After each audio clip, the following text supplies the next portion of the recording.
मित्रांनो नमस्ते.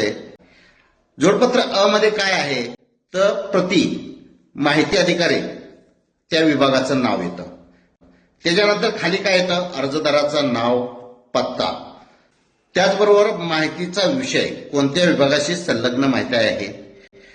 त्यानंतर माहितीचा तपशील, तुम्ही संपूर्ण तपशील लिहा, तुम्हाला कोणकोणत्या प्रती पाहिजेत त्याबद्दल.